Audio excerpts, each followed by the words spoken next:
Vítam vás na stránke Poľovníctvo Terem. Dnes by sme vám chceli predstaviť guľovnicu fínskej firmy Sako, model Tikka T3. Tento model je v kalibri 6,5x55 SE.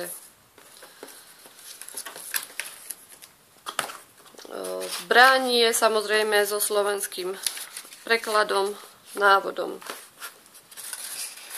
Vyberieme z krabice.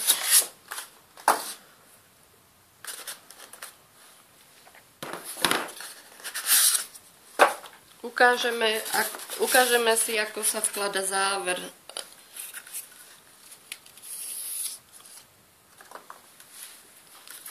Palcom chytíme poistku. Záver má 2 trne a vložíme dovnútra.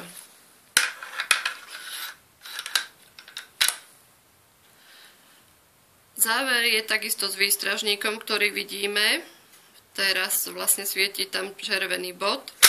Ak chceme zbraň spustiť na prázdno, len stlačíme spúšť a výstražník sa vsunie dovnútra. Keď nedržíme túto poistku, nehrozí, že by nám záver sám vypadol von. Zbraň je vybavená dvojpolohovou poistkou.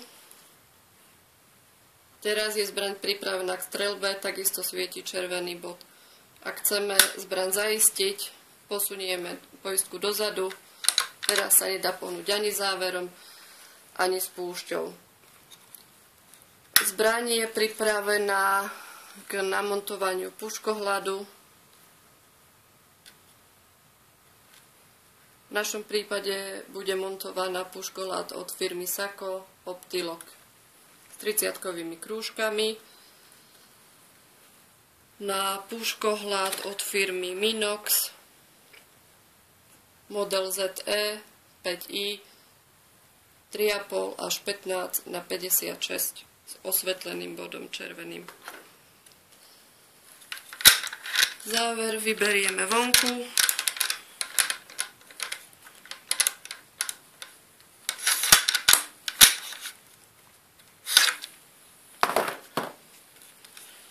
Ukážeme si zásobník, ktorý je plastový, trojranový. Vybratie zásobníka je veľmi jednoduché. Jedným palcom zatlačíme, tu je poistka na uvoľnenie zásobníka, druhým zatlačíme poistku.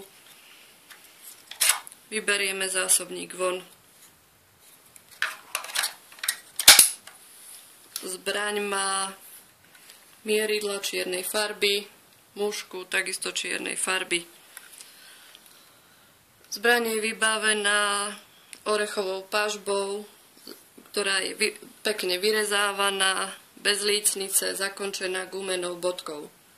V kartóne sú zabalené krúžky na prípravu k uchyteniu koženého remeňa, takisto šrouby v pažbe. V zadnej časti, takisto aj v prednej časti. Gumená bodka je čiernej farby.